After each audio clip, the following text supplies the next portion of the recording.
Hey, TikTok. So, I don't usually talk about politics. However, due to the recent Palisades event, I figure I'd cover what Area 54 does in terms of global defenses.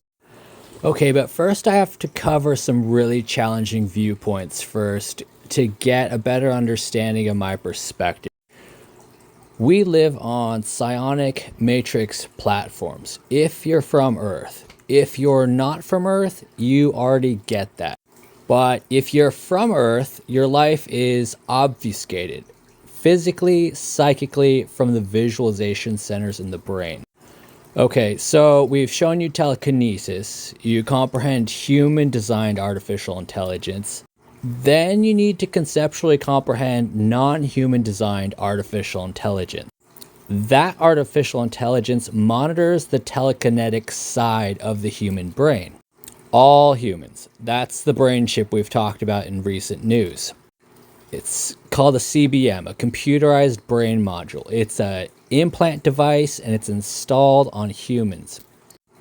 It determines if you can use telekinetics or not if it electronically disables your CBM chip to allow you to use that brain program. Now I'll show you a little clip I posted here during the holidays about CBM psionics. Testifying before Congress in November, the Senate House Intelligence Committee was hard pressed for time trying to get open communication from the DC Pentagon about their whereabouts on the propulsion theory and how on earth do these UAPs behave the way they do. Has the government conducted secret UAP crash retrieval programs, yes or no? Yes. Okay, were they designed to identify and reverse engineer alien craft, yes or no? Yes. You mentioned government employees who've been injured by UAPs, placed on leave, and receiving government compensation for their injuries. Is that correct? That is correct. How can the government deny we have recovered craft if they're paying people because they've been injured by recovered craft? Ma'am, that's a great question because I've seen the documentation by the U.S. government for several of these individuals. It's a crazy idea, right? The hypocrisy and the logic. But this is going to be the original documents from the Pentagon about this unacknowledged special access program that your government says does not exist. In our previous panel, we had Grush, and he had testified to say that some of these were interdimensional beings. Can you speak on that at all? I looked at everything from a scientific perspective. For example, instantaneous acceleration. The human body can withstand about 9 G-forces for a short period of time before you suffer negative biological consequences, blackouts and ultimately redouts. And comparison are the F-16, which is one of those older platforms, can perform about 17 or 18 G-forces before you start having structural failure, meaning that the airframe begins to disintegrate while you're flying. The vehicles we're talking about are performing in excess of 1,000, 2,000, 3,000 Gs.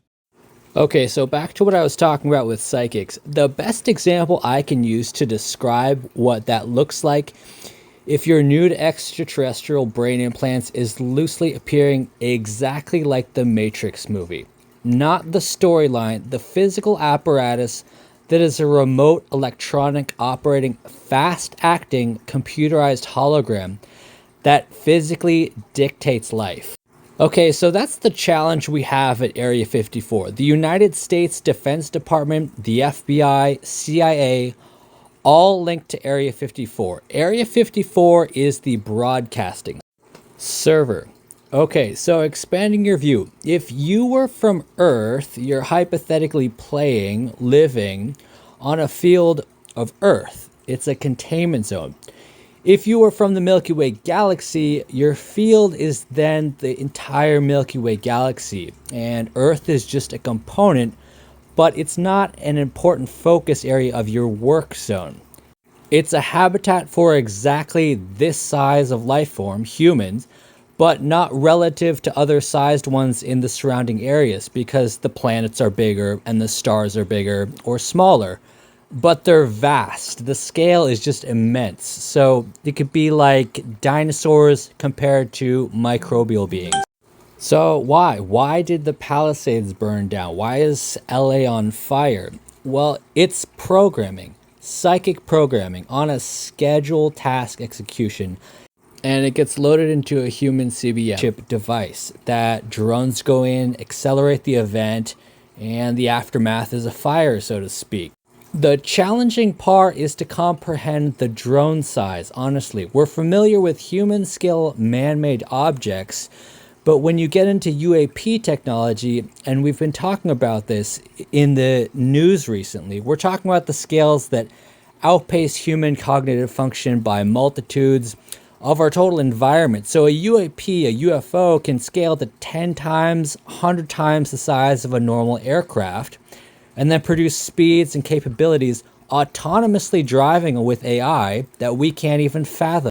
So the optional reality check is UAP technology can inadvertently turn down a fire completely, the size of LA. It could rebuild homes. That's why we state it's programming, computerized programming on a scale that is just it's immense. So one of the biggest fallacies is that we do not know where the UAP are originating from, or that we don't know how to interact with them or communicate with them directly in a productive manner.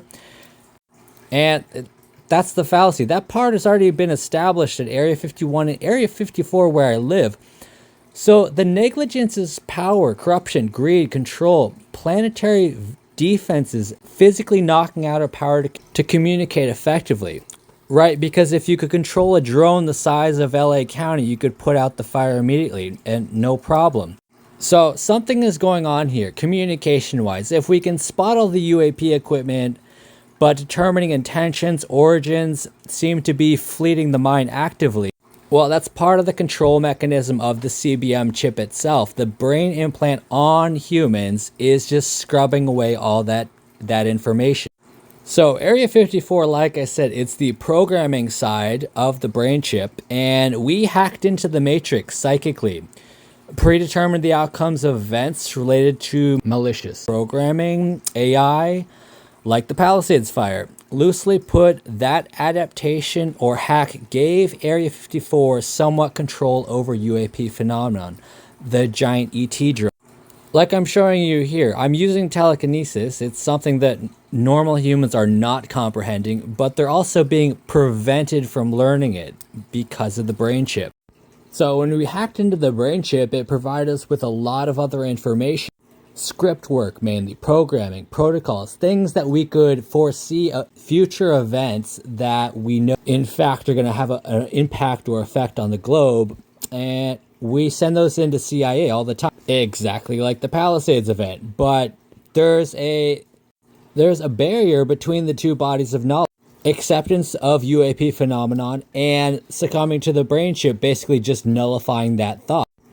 Exactly like it discouraging someone from learning telekinetics, it does the same thing with UAP phenomenon. Basically, your brain elicits the thought that it wants to think about extraterrestrials or UFOs, and it knows that and automatically just puts a stop thought process protocol to it and literally cannot think about that thought any longer. If you're a highly religious person, you're probably just thinking that's the voice of God or your own sins or, best thought process. When in fact it's more along the lines of, MK Ultra was developed 60 years ago. If you add even just 60 years of human AI technology onto what MK Ultra could do to the brain, from a human side of mind control, it's just unfathomable. But then you conceptualize what the UAP technology, non-human artificial intelligence brain program is already doing to us. That's the reality check. So it's a full holographic matrix psychic program. It's actually just a natural defense for the other planets around in the galaxy. So LA fires, reality check, it's scheduled education. We're perceiving it as a huge threat. Obviously it's burning down an entire city, basically targeting the wealthy 1%. And I just go back to what I said in that previous video. I was talking about Kleist Properties. I mean, these huge property management companies, they helped build the Burj in Dubai. It's one of the tallest buildings in the world. All sorts of things. Most of downtown trillion-dollar companies just kind of hiding under the surface there. And one of the senior employees told me straight up that veganism was the one thing that would save humanity. After we hacked the brain chip, that was the exact same message we got from the brain chip, is that they're just going to contain us until we learn veganism because of the types of brain patterning. So it's Palisades, it's COVID, it's just scheduled extermination, but it's a training environment that's outscaling and pacing what we're perceiving as a human habitat. Again, just prayers for everyone, and my hope is that someone hears this message and gets a little bit more momentum into the Pentagon. That'd be wonderful.